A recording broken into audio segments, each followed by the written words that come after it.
चाहता हूं कि भाई इस देश में कितने गढ़ किले बने हैं। हम लोग ओरन में रह रहे हैं, हमें लाइट कनेक्शन नहीं हो रहा है, हमें लाइट का पानी का नल नहीं आ रहा है, हमें पट्टा नहीं मिल रहा है। इस देश में कितने राजस्थान में गढ़ बने हुए हैं, वो कोई वन भूमि पे बना हुआ है, कोई मंगरा पहाड़ पे बना हुआ है और कोई चरागाह भूमि। किसी गढ़ को तो कोई नहीं पाड़ते ना, वहां लाइट भी जाती है, वहां पीने के पानी का नल भी जाता है और उनको कोई गिराने के लिए नहीं जाते। पर हमारे लोग कहीं कच्ची पक्की झोपड़ी कोई सरकारी जमीन में बना देते तो सबसे पहले बुलडोजर हमारी बस्ती को तोड़ने के लिए जाता है। नमस्कार दोस्तों, दीपावली का त्यौहार आप सबने हर्षोल्लास के साथ मनाया है, लेकिन एक पीड़ा है दिल में। आजाद मुल्क में भी आज़ादी के बाद आज भी एक कम्युनिटी जो अपने हक और अधिकारों से वंचित है, वो आज भी बेघर है। बिजली के नाम पर वो चलती गाड़ियों की प्रकाश को महसूस करती है। पानी जब बरसात होती है तो वो देखते हैं कि शायद हमारे देश में पानी की व्यवस्था भगवान पर निर्भर है और घर उनका फुटपाथ पे होता है या फिर जहाँ जगह मिलती है वहां बैठते हैं। मैं ऐसा क्यों कह रहा हूं? ये हमने महसूस किया है और ये कोई एक कम्युनिटी नहीं है। मैं जिनकी बात कर रहा हूं उनकी संख्या हजारों में नहीं है, लाखों में नहीं है, करीब करीब लगभग 1.25 करोड़ के आसपास आज भी वंचित है। और जब भी किसी समाज का उद्धार करना होता है तो समाज एक नायक मांगती है, एक ऐसा नायक जो अपनी समाज के लिए, अपनी कम्युनिटी के लिए और दबे कुचले लोगों की आवाज बने। वो बलिदान दे, जीवन खपाएं, उसके बाद उन्हें हक मिलता है। हमारे साथ कैसी शख्सियत है? रतन नाथ जी कालबेलिया, जो घुमंतु विमुक्त राजस्थान के प्रदेशाध्यक्ष है और उनके मन में यही पीड़ा है जो मैंने आपको बताई है। अभी तक आपने 23 जिलों का भ्रमण किया है, यात्रा की और उन जिलों में रह रहे उन लोगों को बहुत नज़दीकी से देखा है, महसूस किया है और इनके पीछे क्या वजह है और समाधान किस जो है तरीके से उनका होगा। वो एक रोड मैप है उनके पास, एक आगामी भविष्य को लेकर एक विजन है उनके पास। हम उनसे बातचीत करेंगे। रतन जी, हमारे स्टूडियो में आपका स्वागत है। आप सभी को और पूरे आपके स्टूडियो के सभी हमारे जो मित्रगण उनको और विशेष तौर से आपको दीपावली की और आज गोवर्धन पूजा है, आपको दीपावली की हार्दिक शुभकामनाएं हैं कहने का मतलब। और मैं भगवान से प्रार्थना करता हूं कि आपका ये चैनल ऐसे ही चलता रहे और ऐसे ही आप आगे तरक्की करें और इस देश में जो दबे कुचले लोग हैं, जिनकी एक अंतिम पांत का व्यक्ति को या अंतिम पायदान के कम्युनिटी को, जिनकी आवाज आप बने, मैं उनके लिए आपका बहुत बहुत, केवल 52-53 जो कम्युनिटी है, 1 करोड़ करीब मेरे हिसाब से 1.5-2 करोड़ की आबादी का समाज है, उनकी सबकी तरफ से मैं आपका बहुत बहुत आभार प्रकट करता हूं। आपको बहुत बहुत धन्यवाद कहता हूं। जी रतन जी, क्यों जरूरत पड़ी एक आजाद मुल्क में, जब देश आजाद हुआ, व्यवस्थाएं बनी, सबको अपना हक अधिकार मिला, घर मिला, तो फिर ये लड़ाई आपको क्यों लड़नी पड़ रही? नहीं, ये आपका सोच बिल्कुल जो आपका कहना है मैं उस बात को मान रहा हूं, मगर हमें तो ये लगता है कि सन 1947 में देश आजाद हुआ, हमारे भी पूर्वजों ने बहुत बढ़ चढ़ के हिस्सा लिया, बहुत सारे लोगों ने शहादत दी, मगर हमें नहीं लगता है कि हमारा समाज जो डीएनटी घुमंतु जाति है वो आदम तक आजाद हुआ। हमें नहीं लगता है कि हम अपने आप को आज़ाद कहते हैं और हमें नहीं लगता है कि हम अपने आप में गर्व करते हैं कि हम भी किसी स्वाभिमान की ज़िंदगी जी सकें, हमें भी 2 टाइम का पेट भर के खाना मिल सके, हमें भी 2 जोड़ी कपड़े मिल सके। हमें तो लगता नहीं है कहने का मतलब। इस कारण हमने तो इस बार पूरा तय किया है कि घुमंतु डीएनटी समाज की हक, अधिकार और इनकी आज़ादी की महासंग्राम की लड़ाई हम लोगों ने इस बार छेड़ ली कहने का। कौन कौन लोग हैं जो इस बीड़े को उठाया है आपने? इसमें हमारे बड़े भाई आदरणीय लाल सिंह जी जो रायका हैं, जो प्राइवेट सेक्टर में नेशनल लेवल के हेड रहे हैं, वो भी बहुत संजय मंजे और अच्छे पढ़े लिखे विद्वान, यानी डीएनटी कम्युनिटी में देखा जाए तो एक बहुत अच्छा एक क्रीम हमारे साथ हैं जिन्होंने भी इस लड़ाई की अगुवाई की है। पूरा पशुपालक समाज जो रायका को, चाहे रेवाड़ी को, देवासी को, उनका भी इस लड़ाई में बड़ा योगदान है। गाडोलिया समाज भी बड़ी मार्शल कौम होती है और बड़ी बहादुर कौम होती है, तो गाड़ियालवार समाज भी इस बार कंधे से कंधा मिलाकर हमारे साथ हैं। बंजारा समाज हमारे, जिसको लक्की साहब बंजारे के नाम से जाना जाता है, तो बंजारा समाज भी हमारे साथ है। बागरिया समाज जो है, जो पहले बेचारा एसी में था, जिसको अभी ओबीसी में डाल दिया गया, बड़ी संख्या में रहता है। आज की टाइम में बहुत ही गरीबी और बहुत पिछड़ेपन की स्थिति में जिंदगी जीता है। जैसे कालबेलिया समाज है, जैसे जोगीनाथ समाज है, जैसे रावल समाज है, जैसे सकलीगर समाज है, जैसे नाइक समाज है, जैसे भोपा समाज है, जैसे कंजर समाज है, जैसे सांसी समाज है। तो ऐसे करके 52-53 जो जातियां हैं, इस बार इन जातियों की सभी प्रतिनिधि इस बार एक मंच पे, जो वर्तमान की जो सरकार चल रही है, इनसे अगले 6 महीने से हमने कई बार ज्ञापन दिया, सरकारी नीतियां बनाती है, पर हमने ये देखा ये नीतियां बनती जो है, सरकार योजनाएं लाती है इन घुमंतु जातियों के लिए, पर केवल कागजों के लिए लाती है। कागजों में ये अपनी नीतियों को ले आते हैं, योजना को भुना देते हैं और ये धरातल पे कोई भी काम नहीं करते हैं। इस कारण हमने बहिष्कार नाम के आंदोलन का नाम देके हम लोगों ने इस बार घुमंतु डीएनटी संघर्ष समिति के नाम से हमने एक बैनर बनाया, जिसमें राजस्थान की 52-53 जो जातियां हैं एक साथ इस बार लाभबंद हुई है। कौन जिम्मेदार है जो आज भी इन लोगों को घर नसीब नहीं हुआ है, शिक्षा के नाम पर फुटपाथ पे रहते हैं, और जो उनका पुश्तैनी धंधा था वो कहाँ गया? नहीं, अब देखो, इसमें जिम्मेदार तो हम सीधा सीधा इस देश की जो 2 पार्टियां हैं, और मैं उनका नाम भी लेना चाहूंगा, इन देश की दोनों पार्टियों ने अधिकतर इस देश में राज किया है। कांग्रेस पार्टी ने भी इस देश में राज किया है और NDA government Bharatiya Janata party ने राज किया है। तो सबसे पहले तो हम इन देश की जो दोनों पार्टी हैं और इन देश की दोनों पार्टियों की जो सरकारें हैं, हम उनको जिम्मेदार ठहराते हैं कि इन लोगों ने कभी भी, जब भी कोई नेता शपथ लेता है या कोई सरकार बनती है, तो सरकार हर बार शपथ के दौरान यही कहती है, भाई अंतिम पांत में जो लोग बैठे हैं, अंतिम पायदान पे जो लोग बैठे हैं, हम संकल्प लेते हैं कि हम पूरा उनका ध्यान रखेंगे। तो इन सरकारों ने इन जातियों की अनदेखी की है। मतलब इस कारण आज ये जातियों की ऐसी स्थिति आ गई है कि जीते जीत तो इनको जमीन मिले नहीं गया। इंसान को तो जमीन मिले नहीं, मगर इनके मुर्दे होते हैं ना, उनको दफनाने के लिए भी 2 गज जमीन नसीब नहीं होती है। आज भी मैं बता रहा हूं कि आज भी जब इनके लोग मर जाते हैं तो उनके लिए शमशान घाट की जमीन भी उपलब्ध नहीं होती है। 2-2, 3-3 दिन तक बॉडियां इनके घरों में पड़ी रहती है और कहीं कहीं पुलिस और प्रशासन का सहारा लेके कहीं दूर दरार कोई नंदी नाला में जाके इनकी बॉडियों का दान दफन किया जाता। आज भी इस आजाद देश में इन जातियों के साथ इतना बड़ा अत्याचार हुआ है। और यही पीड़ा है कि जिनको लेकर आप निकल, शुरुआत कब?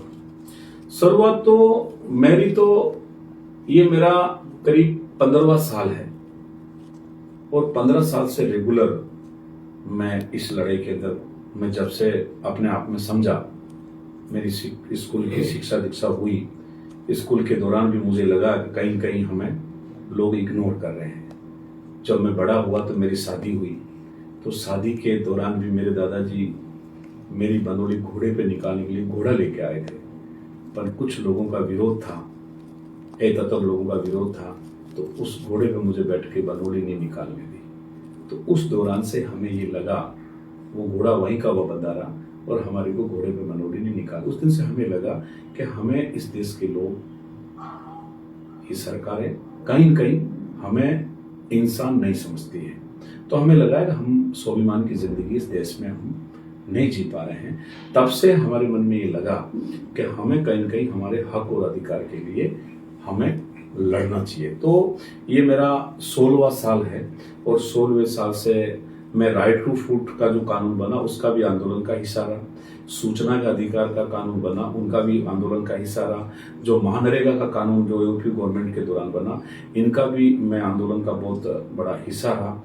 तब से मुझे वहां रहने के बाद मेरे समझ में आया, एमकेएसएस नाम का मजदूर किसान शक्ति सेंटर है जिन्होंने बड़ा एक कानून बनाया। तो वहां रहने के बाद हमें लगा कि यार हमें भी कहीं न कहीं जो हमारा समाज है बड़ी दूर दिशा में उलझा हुआ, बड़ी गुलामी की जंजीरों में उलझा हुआ है, तो इन समाज के बच्चों के फ्यूचर के लिए और हमारी समाज के लिए हमें कुछ न कुछ करना चाहिए और इनके हक और अधिकार के लिए हमें लड़ना चाहिए। तब से मन में पीड़ा तो थी, पर अभी अगले 6 महीने से हमारे बड़े भाई लाल सिंह जी रायका, इनसे मेरी जयपुर में मुलाकात हुई, लाल सिंह जी और वीको सिंह जी से। तब इन दोनों ने मेरे साथ बैठ के लंबी चर्चा की और उन्होंने कहा यार 52-53 भाई हैं जिसमें बड़ा भाई हम हैं, रतननाथ जी अपन सब मिलके इन समाजों को कहीं कहीं उजागर कर सकते हैं। तो पहले तो हम अकेले लड़ ही रहे थे और इन पार्टियों की जात में तोक ही रहे थे, मगर पार्टियों ने तो किसी हमारा कभी सुना नहीं। तो इनके बाद अगले 6 महीने से हमें ये लगा कि दिशा कहीं कहीं शुभ दिशा हमने पकड़ी है और इन जातियों की जिनाइन लड़ाई ये है और हमारे को हक और अधिकार के लिए, इनकी आजादी के लिए हमें लड़ना चाहिए। तो हमने पूरे राजस्थान भर में, पहले पाली जिले में हमने ये आंदोलन किया, वहां करीब 10,000 लोग आए थे। फिर हमने वहां के संबंधी कलेक्टर को ज्ञापन दिया कि साहब ये घुमंतु जातियां हैं, हमारा जब सुप्रीम कोर्ट ने इन जातियों का अलग से वर्गीकरण करने का ऑर्डर किया तो आपको करना चाहिए।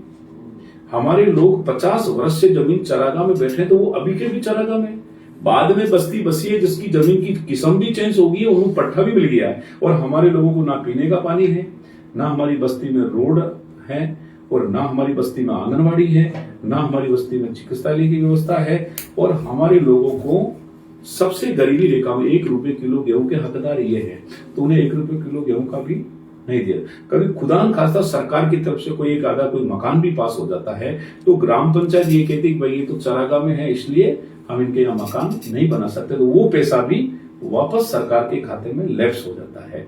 तो इन जातियों की ये जो मूलभूत व्यवस्था है और शिक्षा का स्तर तो इतना कम है कि आप सोच, आज भी इनके बच्चे कचरे में खेलना, धूड़े में खेलना, और आज भी ये लोग अपना मेहनत मजदूरी के अलावा भी इनको टाइम पे मेहनत मजदूरी नहीं मिलती है। इनके लोग कचरा बीन रहे हैं, कुछ लोग भीख मांग रहे हैं, कुछ लोग फुटपाथ पे पड़े। आज रेलवे स्टेशन के बाहर कभी भी आप जाना, अधिकतर फुटपाथ पे भीख मांगते हुए यही डीएनटी घुमंतु जाति के लोग मिलेंगे। बड़ा कोई ब्रिज होगा, उस ब्रिज के नीचे भी, फुटपाथ के नीचे आपको यही लोगों के छोटे छोटे डेरे मिलेंगे। तो एक्चुअली में सरकार को भी इसके लिए प्लान करना चाहिए, नीति बनाना चाहिए। रेल के आयोग ने कई बार इन सरकारों को, भाई इनकी सरकार का आयोग था जिन्होंने कहा कि इस बार पूरे भारत में 15% लोग ये रहते हैं, इनके लिए सरकार को नीति बनाना चाहिए। तो अब तक इन्होंने कोई नीति नहीं बनाई। रेल के आयोग की सिफारिश अभी तक इन्होंने लागू नहीं की। कोई आयोग नहीं है? नहीं, आयोग तो बने हैं, कई आयोग, काका कालेकर आयोग बना है, रेल के कमिश्नर आयोग बना है, अभी एनडीए गवर्नमेंट के अंदर इदाते आयोग बना हुआ है, पर आयोग केवल नाम के ही आयोग है। इनकी कमेटी होती है, घरों तक जाती है, फोटो खींचती है, इनकी रेन सेन का डेटा कलेक्शन करती है और वो केवल वो पूरी फाइल बनकर वहीं इनकी अलमारियों के अंदर भी पड़ जाती है। अभी तक कोई अधिकारी उस फाइल को उठा के भी उस पर कोई चर्चा नहीं करता है। ना इनकी चर्चा संसद में होती है, ना इनकी चर्चा राज्यसभा में होती है और ना इनकी चर्चा आपकी विधानसभा में होती है और इनका कोई प्रतिनिधि नहीं है। तो इनकी कोई बात को रखे, आए दिन इन पे अत्याचार होता है। मैं तो आपसे, आपके चैनल के माध्यम से मैं आपसे निवेदन करना चाहता हूं कि भाई इस देश में कितने गढ़ किले बने हैं, हम लोग ओरण में रह रहे हैं, हमें लाइट कनेक्शन नहीं हो रहा है, हमें लाइट का पानी का नल नहीं आ रहा है, हमें पट्टा नहीं मिल रहा है। इस देश में कितने राजस्थान में गढ़ बने हुए हैं, वो कोई वन भूमि पे बना हुआ है, कोई मंगरा पहाड़ पे बना हुआ है और कोई चरागाह भूमि। किसी गढ़ को तो कोई नहीं पाड़ते ना, वहां लाइट भी जाती है, वहां पीने के पानी का नल भी जाता है, और उनको कोई गिराने के लिए नहीं जाते हैं। पर हमारे लोग कहीं कच्ची पक्की झोपड़ी कोई सरकारी जमीन में बना देते तो सबसे पहले बुलडोजर हमारी बस्ती को तोड़ने के लिए जाता है। तो अधिकतर अत्याचार हम लोगों के ऊपर है। बंद कब? बंद, आपका ये भी सवाल अच्छा है कि बंद कब होगा। इस बंद के लिए हमें तैयार होना पड़ेगा, यानी इसको बंद करने के लिए हमें लाभबंद होना पड़ेगा और राजस्थान की सभी डीएनटी घुमंतु जो जाति हैं जिनको एक साथ आना पड़ेगा, वो हमने इस बार तय कर दिया है। मैं आपके चैनल के माध्यम से मैं आपको ये कहना चाहता हूं, इस बार हमने तय कर दिया है कि हमने 6 महीना बहिष्कार आंदोलन चलाया, सरकार की सारी योजना का हमने बाइकआउट किया है कि भाई जब तक धरातल पे कोई योजना नहीं आएगी तब तक हम आपकी कोई योजना का फायदा नहीं लेंगे, और वैसे ये देते नहीं है। तो हमने आने वाली 7 नवंबर को, ये जो भी 7 नवंबर आएगी, इस 7 नवंबर को बालरई, पाली जिले में NH 62 Delhi Bombay high road पर बालरई गांव है, वहां राजस्थान की सारी डीएनटी जातियों को प्रत्येक जिलों में, मेरा ये 23वां जिला है, मैं 23 जिलों में डीएनटी समाज के प्रत्येक ब्लॉक पे जा रहा हूं, एक सभा कर रहा हूं, उनसे मिल रहा हूं, उनके अधिकारों के बारे में समझा रहा हूं और उनको अपने हक और अपने अधिकार के लिए, अपने स्वाभिमान के लिए और अपने स्वाभिमान की जिंदगी जीने के लिए और सरकार की बराबरी के दर्जे के लिए हम इनको इनके हक के लिए पीले चावल बांट रहे हैं। और पीले चावल बांट के हम इनवाइट कर रहे हैं कि 7 नवंबर को आपको अपना घर, गांव, ढाणी छोड़कर आपको बालरई आना चाहिए और सरकार को इस बार आंख से आंख घाल के और सरकार के साथ हम रोड पे बैठ के और हमारी पंचायत NH 62 को जाम करके और इस सरकार को वहीं बैठ के हमारी पंचायत वहीं करवाएंगे। ये इस बार हमने तय किया है। एक लंबे समय से, क्योंकि जो आपने बताया, क्या कमियां रही जिसकी वजह से पिछड़ते गए, आज किसी नायक को आगे आना पड़ रहा है और उनका एक प्रतिनिधि करने के लिए और एक आंदोलन करना पड़ रहा है जबकि इनकी जरूरत नहीं थी। क्या वजह? नहीं, अब देखो, वैसे तो मैं आपकी बात को ये कहना चाह रहा हूं कि ये जो डीएनटी जो जातियां हैं इस भारत की मूल जातियां हैं। आज हमारा रबारी समाज है, लाल निशान के प्रतीक हैं। रबारी को पूरे राजस्थान में नहीं, पूरी इंडिया में, विश्व की बाहर की कंट्री में भी रबारी को खड़ा कर दोगे तो आपको यही होगा कि ये राजस्थान का है। तो हमने राजस्थान की आन बान शान और राजस्थान की संस्कृति को हम लोगों ने बचा के रखा है। आज मैं जिस कम्युनिटी से, कालबेलिया जाति से मैं आता हूं, कालबेलिया का जो डांस है वो विश्व फेमस हुआ है। यानी कहीं पे भी आप जाते हैं तो हमारे लोग भी इस राजस्थान की माटी को विश्व के पटल पे हमारे लोगों ने रखी है। तो हमारा बंजारा समाज है, तो ये भी भारत जब से बना ना तब से ट्रांसपोर्टेशन का काम हमारे लोगों ने किया है कहने का। तो जातियां हमारी यहाँ की, इधर उधर की आई हुई जातियां नहीं है, मगर एक तो इनका कोई मार्गदर्शन करने वाला नहीं रहा, एक दूसरे से पिछड़ गए। अंग्रेजों की हुकूमत के दौरान, यानी मुगलिया राज के दौरान, राजा महाराजा का जब साम्राज्य था तब से हमारा समाज पिछड़ा हुआ है और हमारे समाज को इतना पीछे निकाल दिया कि अब तो हमें नरक की जिंदगी हमारा हो गया। तो इसमें एक तो शिक्षा का बड़ा अभाव रहा है कि समाज शिक्षा शैरनी का दूध होता है और जिस समाज में शिक्षा नहीं होगी तो वो इस जमानों में आगे नहीं बढ़ सकता। तो अब ऐसी स्थिति है कि शिक्षा के लिए भी हमने सरकार से मांग की है कि आप एक राजस्थान में एक साल में 1000 बच्चों को राज्य सरकार अपने खर्चे पे बाहर विदेश पढ़ने के लिए भेजेगी। ये भी हमारे मांग पत्र में है, जो परपत्र हमने आपको दिया है। जी, वो तो सही बात है, लेकिन जो लोग फुटपाथ पे रहते हैं जिनके बच्चे प्राथमिक एजुकेशन भी उन्हें नसीब नहीं होती। नहीं, जो फुटपाथ पे जो लोग रह रहे हैं, मैं आपको ये कहना चाह रहा हूँ, जिसका ना घर है, ना ठोड़ है, ना ठिकाना है, एक चलता मुसाफिर एक परिवार हो गया कहीं पे भी, ये जिम्मेदारी सरकारों की है। ये इसलिए सरकारों की जिम्मेदारी है कि जिस परिवार को आपने बिल्कुल ही बेदखल कर दिया, ये भारत के लोग हैं, ये भारत के मूल निवासी है, इनका भी ठोड़ था, अपना भी ठिकाना था।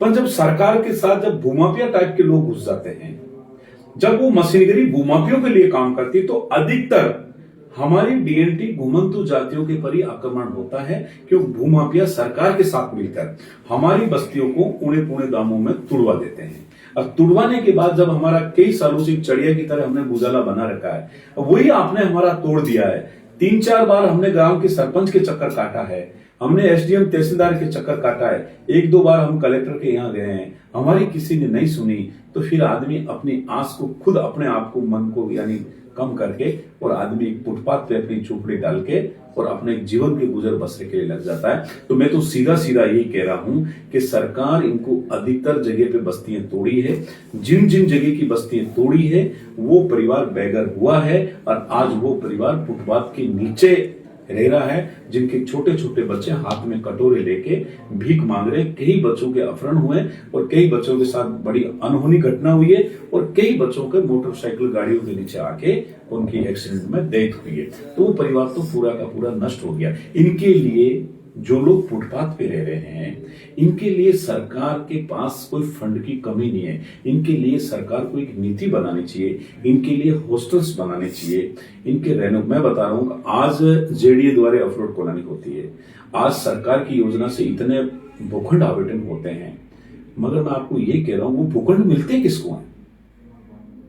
सरकार हर साल में 5 से 6 हजार कॉलोनी काट कर देती है। वो भी किसको देती है? जो बड़े धन्ना सेट होते हैं ना उनको देती, जबकि जो आदमी बिना छत का है, जरूरतमंद वहां भी वंचित रहता है। जरूरतमंद तो बंद ही रहता है। मैं कई उदाहरण आपको पेश कर दूं, 1 रुपए किलो का गेहूं इनको नहीं मिलता, सरकारी मकान इनको नहीं मिलता। तो इस कारण क्या है, ये सारी जिम्मेदारी सरकार की होती है। जिस देश में जो सरकार काम कर रही है वो सारी जिम्मेदारी उनकी होती है, चाहे आदमी, और सरकार की तो जिम्मेदारी ड्यूटी है। और ये आदमी का एक राइट है कि 2 टाइम की रोटी, 2 जोड़ी कपड़े, एक स्थायी पक्की छत और शिक्षा और बिजली और पानी एक इंसान का एक राइट है। और ये राइट देने की ड्यूटी किसकी होती है?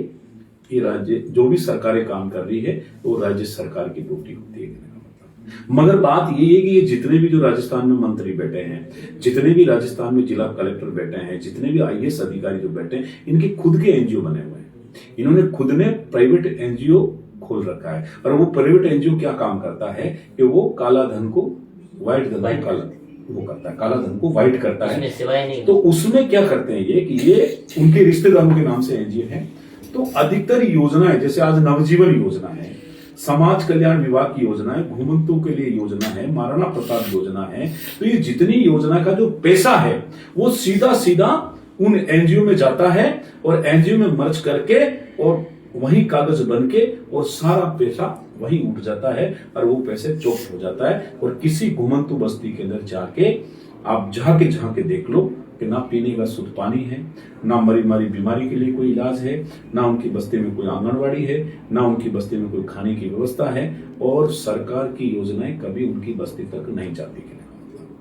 आप एनजीओ पे आए हैं तो एक उदाहरण है, राजस्थान पुलिस के सिपाही है धर्मवीर जी चुरू पे जी।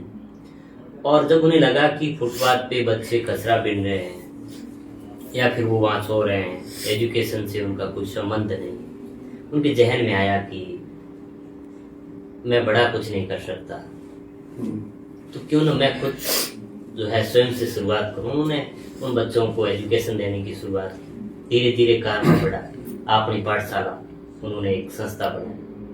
आज वहाँ कालबेलिया घुमंतु परिवार के लोग अधिकतर बच्चे वहाँ पढ़ते हैं। तो कहीं ना कहीं इन नायकों को आगे आना पड़ेगा। नहीं, आपका यही है, मैं आपके सवाल का भी जवाब देता हूं और मेरा आपको ये कहना है कि इन राजस्थान सरकारों को उन धर्मवीर से जाके प्रेरणा लेनी चाहिए। वो एक पुलिस में एक कांस्टेबल की भर्ती से बंदा है, कई जातियों की पीड़ा उसे देखी नहीं गई। उस आदमी ने अपनी नौकरी करते हुए कहां से डोनेशन जुटाया, क्या किया, कितना संघर्ष किया, अपना नौकरी का टाइम भी निकाला और उन बच्चों के लिए एक दलित, शोषित, गरीब, अंतिम पांच समझे जिनके लिए उन बच्चों को छूना तक कोई नहीं चाहते, मगर उस व्यक्ति ने अपना दिल बड़ा कर इन समाज के प्रति जोड़ा। कितने बच्चों ने वहां उन बच्चों की जो हम उनकी एक्टिविटी देखते हैं, उनकी हम प्रतिभाएं देखते हैं, तो उनका वीडियो देख के हम खुद भी अपने आप को गौरव महसूस करते हैं। तो मैं तो ये कह रहा हूं कि राजस्थान सरकार को प्रेरणा लेनी चाहिए और सरकार कभी भी इन जातियों के बारे में कुछ करना नहीं चाहती है। एक मंत्री, एक बार आदमी कोई विधायक बन जाता है, करोड़ों रुपए डका जाता, अरबों रुपए, 3 पीढ़ी भी खाए जितने पैसा नहीं खत्म होता है। एक मंत्री एक बार 5 साल का कार्यकाल रह गया तो हजारों करोड़ की संपत्ति ये डकार जाते हैं, और ये इंडिया में निवेश नहीं करते हैं, ये पूरा बाहर की कंट्रियों में निवेश करते हैं। तो इतना पैसा क्या कर रहे हैं, उनके बाप के घर से ला रहे हैं, कहां से लाते हैं? तो ये आम जनता की जो योजना है, भारत सोने की चिड़िया तो हम कहते हैं, राजस्थान को भी स्वर्ण नगरी, राजस्थान को भी बहुत सारी चीजें कहते हैं, तो अंदर क्या चीजें वो तो देखिए। ये जितना भी है, ये जितने जो बड़े धन्ना सेठ है, जो बड़े बिल्डर है, जो ये बड़े सरकारी टेंडर ठेकेदार हैं, वो ये बड़े जो अधिकारी हैं, चाहे आईएएस हो, चाहे आईपीएस हो, और ये मंत्री हो, ये सारा का सारा, यानी भारत की देखो जुडिशरी को देखो और आप राजस्थान की देखो, यानी आम जनता के पास तो केवल 25 पैसे भर की व्यवस्थाएं हैं, और 75 पैसा तो इन मंत्रियों के पास, इन विधायकों के पास, और ये आईएएस और इन कलेक्टरों के पास है। और यही जिम्मेदार लोग हैं जिनकी वजह से ये हालात है। इनकी यही जिम्मेदार है, सरकारी जिम्मेदार है। और इस बार हमने तय किया कि इस बार हम इनको पूरा आईना दिखाएंगे। हम लोग तो वो हैं, हम पके पकाए लोग हैं, हम कड़ी धूप में रह सकते हैं, कड़ी मेहनत में रह सकते हैं, कड़ी ठंड में रह सकते हैं। हम ब्रिटिश हुकूमत को भी चना चबा दिया ना, तो इस बार हम इनको भी चना चबा के छोड़ेंगे। इस बार चुपचाप बैठने वाले नहीं, हम पूरा संघर्ष करेंगे। ये लोग तो लोकतंत्र की दुआई दे रहे हैं कि हम बराबर दे रहे हैं, अंतिम पंक्ति में बैठे उन व्यक्ति को दे रहे हैं। ये झूठ का पिटारा है इनका। मैं राज्य सरकार को भी कहना चाहता हूं, अभी राज्य सरकार ने घुमंतु जातियों को पट्टा देने का आयोजन किया। बताइए कितने पट्टे दिए? आपने कह दिया हम नाग पंचमी के दिन 25,000 पट्टा देने, कहां गए? आपने जो गनी चुनी बस्तियां थी, जो आबादी में थे, जिनके पट्टे पहले से बने थे, उन्हीं पट्टों के फोटो वोटो पाड़ पाड़ के और आपने वावा लूट ली। और कई ऐसे उदाहरण तो हमारे पास है जहां बस्तियों में बेचारों को पट्टे दिए, वही पट्टों को वापस सरपंचों में रख लिया। ये है रिकॉर्डली है। पाली जिले की सोजत विधानसभा में देनाव ग्राम पंचायत लोगों को, हमारे लोगों को पट्टे दिए, वापस ले लिया। हमने एसडीएम को बता तक का है। तो कई चीजें हैं। तो एक्चुअली में इन जातियों की बड़ी दुर्दशा है, और हम इस बार चुप बैठने वाले नहीं। इस बार जो हमारी जो संघर्ष की लड़ाई है, वो आर पार की लड़ाई है। जब तक घुमंतु विमुक्त जातियों के लिए सरकार कोई नीति नहीं बनाए, 10% आरक्षण नहीं दे, चरागा भूमि में हमारे लोग बैठे हैं, वहां कोई नीति नहीं बनाए, और इनके लिए स्पेशली कोई व्यवस्था नहीं करे, जब तक हम यह आंदोलन खत्म करने वाले नहीं। 7 नवंबर को जो आंदोलन है, वो एक दिन का आंदोलन नहीं है। यह आंदोलन है अभी, फिर जन आंदोलन भी बनेगा। और यही आंदोलन हम 7 नवंबर को केवल NH 62 एक हाई रोड को जाम कर रहे हैं, मगर उसके दूसरे तीसरे दिन दूसरा रोड भी जाम होगा। हम 10 रोडों को टारगेट करके बैठे हैं। तो हम इस बार चुप बैठने वाले नहीं है।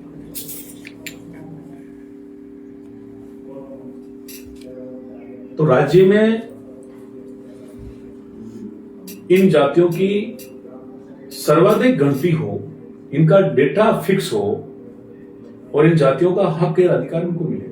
और हम तो ये भी कहना चाह रहे हैं कि जब सुप्रीम कोर्ट ने जातियों के लिए वर्गीकरण का ऑर्डर किया है, तेलंगाना सरकार, हरियाणा सरकार और महाराष्ट्र सरकार ने जब कानून को लागू कर दिया है, तो राजस्थान सरकार को करना चाहिए। हमें पता है कि जो हमारे बड़े भाई है, जो बड़े मगरमच्छ है, जो पूरा एससी और एसटी का फायदा वो लेना चाहते हैं, सांसद वो बनना चाहते हैं, राज्यसभा मेंबर वो बनना चाहते हैं, प्रधान वो बनना चाहते हैं, कलेक्टर वो बनना चाहते हैं, एसपी वो बनना चाहते हैं, थानादार वो बनना चाहते हैं, चपड़ासी भी वो बनना चाहते हैं। हम लोगों को तो छाछ, मगर छाछ का पानी भी हमें नसीब नहीं होने देते। वो लोग लागू नहीं तो विधानसभा में चर्चा होने दे रहे, और नहीं सचिवालय में कुछ चर्चा होने दे रहे। 6 महीनों से हम पूरे राज्य भर में, ये मेरा 23वां जिला है, हम प्रत्येक जिलों में जा रहे हैं। प्रत्येक जिले पर घुमंतु जातियों के हक और अधिकार की हम बात करते हैं। और मैं कल भीलवाड़ा से निकला, मेरा कल पाली में कार्यक्रम था, फिर उसके बाद मेरा जोधपुर में हुआ, रात्रि विश्राम जोधपुर में हुआ।